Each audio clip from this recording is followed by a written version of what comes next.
है कि मौका समुद्र के किनारे तभी उसे एक ड्रोन दिखाई देता है, जिसे देखकर वो चौंक जाती है क्योंकि पिछले 15 साल से मौका उस जगह से बाहर नहीं गई और उसे नहीं पता कि आज की टेक्नोलॉजी कितनी आगे बढ़ चुकी है। दरअसल ये ड्रोन वूहैक नाम के एक लड़के का होता है जो कि अपने भाई बुगुल के साथ सोशल वर्क करने के लिए इस आइलैंड के बीच को साफ करने के लिए वहाँ पर आया होता है। वूहैक को अपने भाई बुगुल से इतना लगाव था कि 30 की उम्र में भी वो दोनों एक साथ रहते थे। मौका अब ड्रोन को देखते ही उसके पीछे पड़ जाती है और उसे पकड़ कर तोड़ने लगती है। वूहैक उसे अपने कैमरे में देखने के बाद भागता हुआ उसके पास आता है और कहने लगता है कि अरे ड्रोन बहुत महंगे होते हैं, तुम इसे नहीं तोड़ सकती, और वो जाकर मौका को रोकता है। मौका 15 सालों के बाद किसी इंसान को देखकर इतनी खुश होती है कि वो वूहैक को गले लगा लेती है और कहती है कि मैं सपने में नहीं बल्कि हकीकत में एक इंसान से मिल रही हूँ। जिसके बाद वूहैक उसे अपने शिप में बैठाकर शहर में लाता है। वूहैक अपने फोन में रिकॉर्ड कर रहा होता है क्योंकि वो एक रिपोर्टर है और वो सारी चीज अपने चैनल पर दिखाना चाहता है, लेकिन बुगुल उसे मना करता है कि अगर तुमने ऐसा किया तो सभी लोग मौका के पीछे पड़ जाएंगे। इतने सालों के बाद मौका को ये एडजस्ट करने में और भी परेशानी होगी। बुगुल भी वूहैक के साथ ही इस न्यूज चैनल में काम करता है, लेकिन वो कैमरे के पीछे की सारी चीजों को संभालता है। नेक्स्ट सीन में हम देखते हैं कि मौका वूहैक से कहती है कि मुझे एक बार मेरे होम टाउन जाना है। उसकी बातों को मानते हुए वूहैक मौका को उसके होम टाउन लेकर जाता है। 15 साल बीत चुके होते हैं और अब सारी चीज बदल गई है। नई चीज देखकर मौका की आंखें खुली की खुली रह जाती है। वो अपने होम टाउन पहुँचकर एक रेस्टोरेंट में जाती है और कीहो के बारे में पूछती है, जहाँ उसे पता चलता है कि उसके समुद्र में डूबने के कुछ दिनों के बाद ही कीहो भी गायब हो गया था। इसीलिए अब सभी टाउन वाले यही मानते हैं कि वो अब इस दुनिया में नहीं है। ये सुनने के बाद मौका बहुत दुखी होती है और उनके पुराने घर जाकर वूहैक से कहती है कि मुझे तुम ही कीहो लगे थे, इसीलिए मैंने तुम्हें गले लगाया। तुम्हारा चेहरा भी उससे थोड़ा थोड़ा मिलता है और तुम्हारी बातें भी, जिसे सुनकर मुझे कीहो की फीलिंग आती है। वूहैक धीरे धीरे मौका को पसंद करने लगा था। फिर वो अपने भाई से पूछता है कि क्या मैं ही कीहो तो नहीं हूँ, क्योंकि मुझे हाई स्कूल के पहले की अपनी कोई भी मेमोरी याद नहीं है। जिस पर बुगुल कहता है कि ऐसा कुछ नहीं है, तुम कीहो नहीं हो, तुम तो मेरे भाई हो। इसके बाद वूहैक बुगुल से कहता है कि हमें मौका से पता चला है कि वो यूनरा की बहुत बड़ी फैन है, तो क्यों ना हमें उसे अपने चैनल में बुलाकर मौका से इंट्रोड्यूस करवाए। वैसे भी तुम इस वीकेंड किसी सेलिब्रिटी को एंटरटेनमेंट शो में बुलाने वाले हो, लेकिन बुगुल के टीम मेंबर नहीं मानते क्योंकि यूनरा का अब वैसा क्रेज नहीं है जैसा कि 15 साल पहले हुआ करता था। यूनरा अब बहुत शराब पीती है और बहुत ज्यादा स्मोकिंग करती है और वो अपने काम को भी सीरियस नहीं लेती। दूसरी तरफ मौका और वूहैक को पता चलता है कि यूनरा फैन मीटिंग करने वाली है, जिसमें मौका पहुंच जाती है, लेकिन वहाँ यूनरा इतनी ड्रिंक होती है कि वो गाने की हालत में नहीं होती। इसीलिए मौका यूनरा की बैकअप सिंगर के रूप में उसके लिए गाना गाती है। गाना सुनने के बाद सभी ऑडियंस को ऐसा लगता है कि यूनरा की आवाज पहले से अच्छी हो गई है क्योंकि वो स्टेज पर लिप सिंकिंग कर रही थी।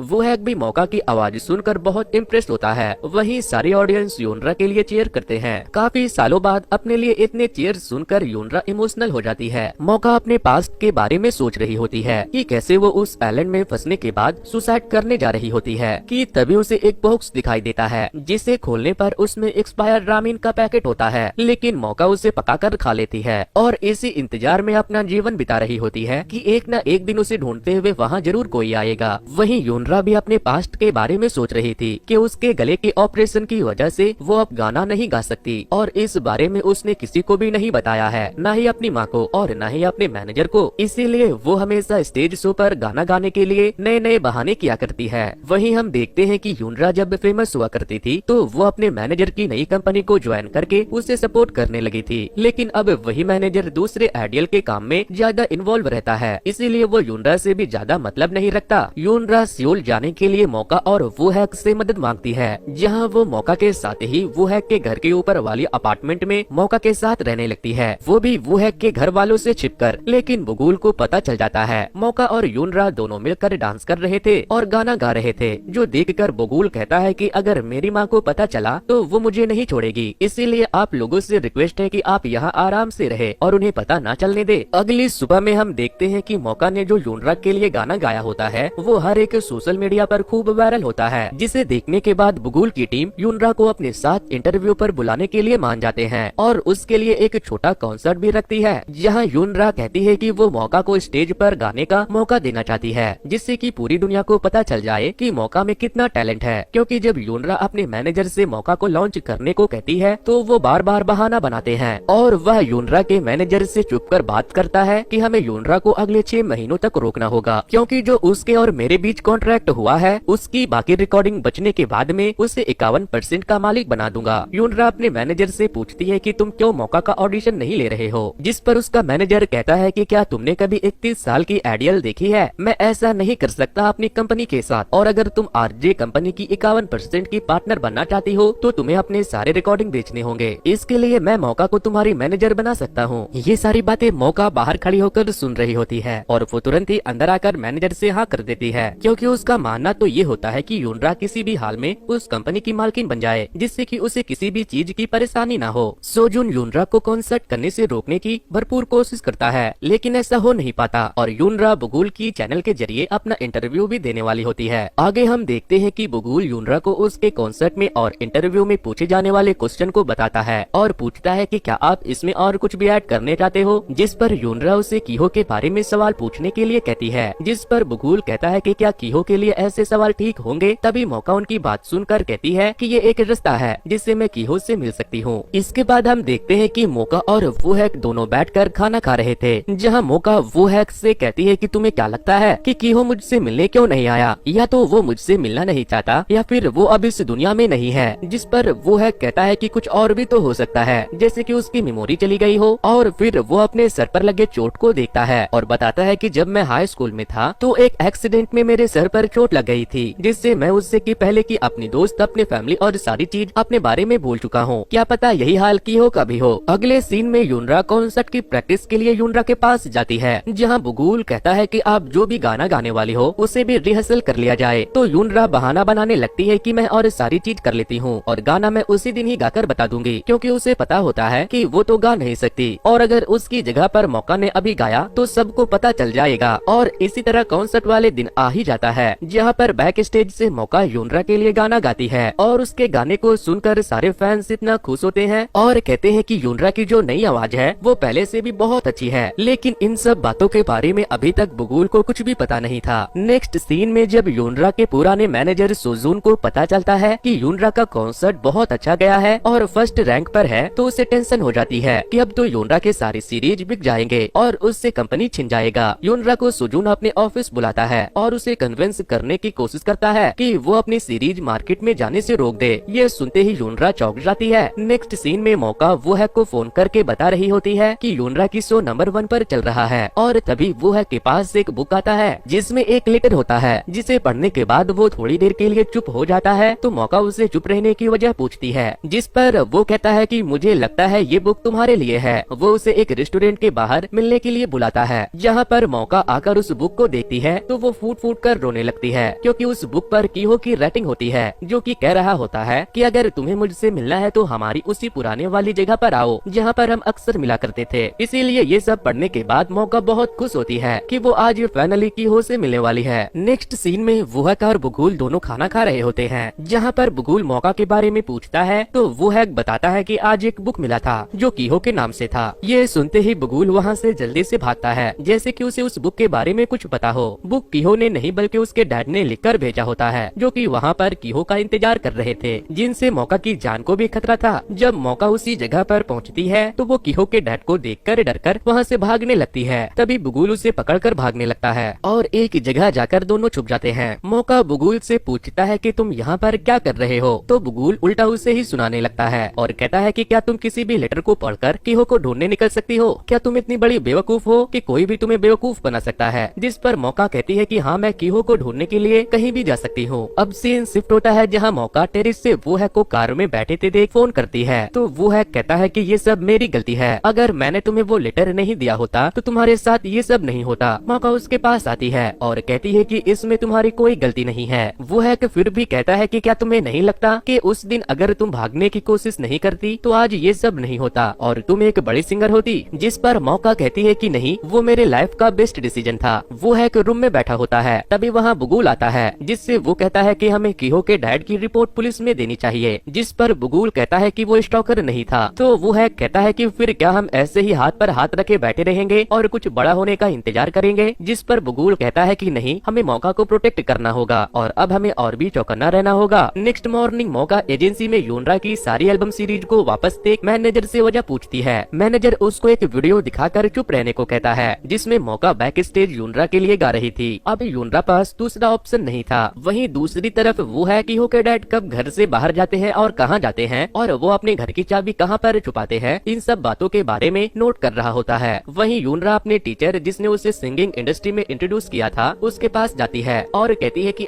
आपके पास तो 2007 के पहले के सभी गानों के कॉपीराइट्स हैं, तो आप मेरे एल्बम को दोबारा रिलीज कर दीजिए और उसके सारे प्रॉफिट को आप अपने पास रख लेना। मुझे सिर्फ अपने वीडियो के बिकने के नंबर पढ़ने हैं। जिस पर उसका टीचर कहता है कि कल मेरी बेटी की शादी है, तुम आकर वहाँ पर गाना गा लेना और मैं तुम्हारी कही बात को कर दूंगा। लेकिन यूनरा तो गाना ही नहीं गा सकती, इसीलिए वो बहुत ड्रिंक करती है और रास्ते में जा रही होती है। तभी बुगुल और मौका जो दोनों एक साथ घर आ रहे होते हैं वो उसे देखकर वहीं पर रुक जाते हैं। मौका उसके पास जाती है और उसे संभालने की कोशिश करती है, लेकिन यूनरा उसकी बेइज्जती करती है कि तुम मेरे बिना कुछ नहीं हो, भले तुम कितना भी अच्छा गाती हो, लेकिन मेरे फेस की वैल्यू है, तुम्हारी